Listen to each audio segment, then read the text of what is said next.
Hi అండి, Bengaluru బయలుదేరుతున్నాము. Mummy అయితే మాకు కారులో తినడానికి బోండాలు వేస్తుంది, బోండా కారము. అంతే అండి, మా మమ్మీతో ఉన్న డేట్స్. మళ్ళీ ఇంకా హాలిడేస్ వచ్చినప్పుడు వస్తామన్నమాట. మా మమ్మీకేమో హ్యాపీ డేస్ ఫ్రమ్ నౌ. ఓకేనా మమ్మీ? హ్యాపీ ఏం లేదు, బాగా ఉంటుంది. మేమందరూ వెళ్తున్నాము. ఇంక నువ్వు బాగా రెస్ట్ తీసుకో. మాతో చాలా మా అమ్మాయిలతో దాదాపు 2 months ఏగిందండి, నాతో ఒక 10 days ఏగిందనమాట. సో ఈ రోజు నుంచి మా మమ్మీకి రెస్ట్.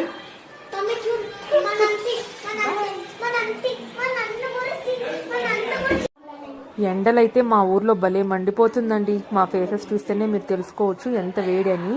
ఈ వేడిలో మా మమ్మీ ఏదో మా కోసం బోండాలు వేస్తుంటే యాష్క అస్సలు చెప్పిన మాట వినలేదండి. నేను వేస్తానని ఒకే రంప్ అనమాట. సరే ఇంక లాస్ట్లో మా మమ్మీ బాగా తిట్టి ఇంక ఎట్లన్నా పోని నా దగ్గర ఇచ్చేసి వెళ్ళిపోయింది. నేను సరే వెయ్యి అని ఒక 2-3 వేయిపించి మళ్ళీ దింపేశానండి. ఇంకా పిల్లలకి అయితే మా పిన్ని ఆకుకూర పప్పు ఇచ్చారనమాట, అది పెట్టాను. యాక్చువల్లీ మేము ఎండ ఎక్కువగా ఉందని ఓన్లీ కర్డ్ రైస్ ప్రిపేర్ చేసుకున్నామండి.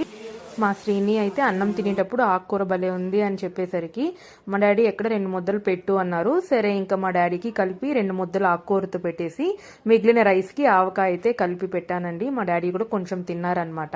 యాక్చువల్లీ బ్రేక్ఫాస్ట్ లేట్గా చేసిన వల్ల లంచ్ వద్దనేసారు. సో పిల్లలకి పెట్టేటప్పుడు అలానే మా డాడీ కూడా 2 ముద్దలు పెట్టాను.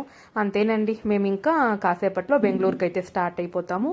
ఇంకా బ్యాక్ టు రొటీన్ లైఫ్ అనమాట. ఇంకా బెంగళూరు చేరేసరికి నైట్ 12 అయితే అయిందండి. మీరైతే సబ్స్క్రైబ్ చేసుకోండి. వీడియోస్ నచ్చుంటే లైక్ చేయండి. బాయ్.